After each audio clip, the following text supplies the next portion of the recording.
തിരുപ്പതി ക്ഷേത്രത്തിലെ പ്രസാദ ലഡുവിൽ മൃഗക്കൊഴുപ്പ് ഉൾപ്പെടെയുള്ളവ കണ്ടെത്തിയത് അന്വേഷിക്കാൻ പ്രത്യേക അന്വേഷണ സംഘത്തെ നിയോഗിച്ച് ആന്ധ്ര സർക്കാർ. ഐജിയുടെ നേതൃത്വത്തിലുള്ള സംഘത്തിനാണ് അന്വേഷണ ചുമതല. തിരുപ്പതി ക്ഷേത്രത്തിനുണ്ടായ കളങ്കം മാറാൻ തിരുപ്പതി തിരുമല ദേവസ്വം ബോർഡ് ക്ഷേത്രത്തിൽ ഇന്ന് ശാന്തി ഹോമം നടത്തും. AP നദീറ നൽകും വിശദാംശങ്ങൾ. Nadeera, good morning. ഈ ഒരു വിഷയത്തിൽ ഇപ്പോൾ രാഷ്ട്രീയ പോരടക്കം നടക്കുന്നുണ്ട്. പ്രധാനമന്ത്രിക്ക് ജഗൻമോഹൻ റെഡ്ഡിയുടെ കത്തടക്കം ഉണ്ടായിരുന്നു മുഖ്യമന്ത്രിക്കെതിരെ. എന്തായാലും ഈ വിഷയത്തിൽ ഒരു അന്വേഷണത്തിലേക്ക് നീങ്ങുകയാണ്. എങ്ങനെയാണ് അന്വേഷണം നടത്താൻ നീക്കം? ഗുഡ് മോർണിംഗ് തുളസി, ശ്രുതി. എന്തായാലും തിരുപ്പതി ലഡുവുമായി ബന്ധപ്പെട്ടുള്ള വിഷയത്തിൽ പ്രതിക്കൂട്ടിലായിരിക്കുന്ന കഴിഞ്ഞ സർക്കാരിന്, ജഗൻമോഹൻ സർക്കാരിനെതിരെ അന്വേഷണം പ്രഖ്യാപിച്ചിരിക്കുകയാണ്. പ്രത്യേക അന്വേഷണ സംഘത്തെ നിയോഗിച്ചുകൊണ്ട് അന്വേഷണം പ്രഖ്യാപിച്ചിരിക്കുകയാണ് ആന്ധ്ര മുഖ്യമന്ത്രിയായ ചന്ദ്രബാബു നായിഡു. അദ്ദേഹം ഇന്നലെ രാത്രിയോടെയാണ് ഈ കാര്യം അറിയിച്ചിരിക്കുന്നത്. ഐജിയുടെ നേതൃത്വത്തിലുള്ള ഒരു സംഘമാണ് കേസ് അന്വേഷണം നടക്കുക. ഈ കേസിനെ 3 തരത്തിൽ സമീപിക്കാനാണ് ആന്ധ്ര സർക്കാർ തീരുമാനിച്ചിരിക്കുന്നത്. അദ്ദേഹം പറയുന്നു, ഒന്ന്, ആദ്യം ശുദ്ധികലശം, പിന്നെ അന്വേഷണം, പിന്നീട് നടപടി.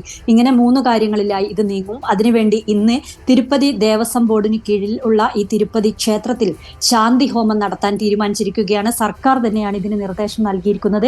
ഭക്തർക്ക് ഇതിൽ വിശ്വാസ്യത ഉണ്ടാവാൻ വേണ്ടിയാണ്, ഈ കളങ്കം ഇല്ലാതാക്കാൻ വേണ്ടിയാണ് ഈ ശാന്തി ഹോമം എന്നും അദ്ദേഹം പറയുന്നു. ഒപ്പം തന്നെ ഈ സംസ്ഥാനത്തുള്ള മറ്റു ക്ഷേത്രങ്ങൾക്കെല്ലാം തന്നെ ഈ പ്രസാദം, അവരുടെ അതത് ക്ഷേത്രങ്ങളിലെ പ്രസാദം പരിശോധിക്കാനുള്ള ഉത്തരവും നോട്ടീസും ദേവസ്വം ബോർഡ് കൈമാറിയിരിക്കുകയാണ്.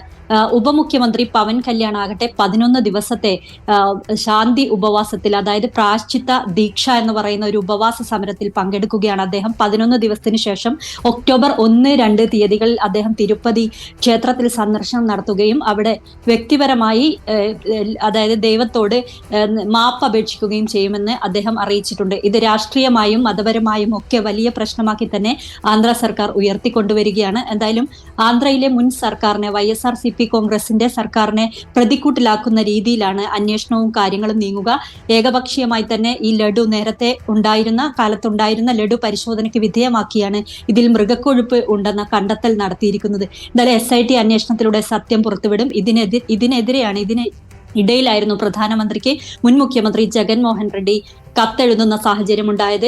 വായെടുത്താൽ നുണ മാത്രം പറയുന്ന, നുണ മാത്രം പ്രചരിപ്പിക്കുന്ന ആളാണ് ചന്ദ്രബാബു നായിഡു. അദ്ദേഹത്തെ സൂക്ഷിക്കണം. അദ്ദേഹം ലോകത്ത് മുഴുവൻ പ്രശസ്തമായി തിരുപ്പതി ക്ഷേത്രത്തെ കളങ്കപ്പെടുത്തുന്നതിനുള്ള പ്രസ്താവനയാണ് നടത്തിയിരിക്കുന്നതെന്ന് സൂചിപ്പിച്ചുള്ള കത്താണ് അദ്ദേഹം പ്രധാനമന്ത്രിക്ക് എഴുതിയിരിക്കുന്നത്. എന്തായാലും ഈ SIT അന്വേഷണത്തിലൂടെ സത്യം തെളിയും എന്നാണ് ചന്ദ്രബാബു നായിഡു കരുതുന്നത്. അന്വേഷണവുമായി ചന്ദ്രബാബു സർക്കാർ മുന്നോട്ട് പോവുകയാണ്.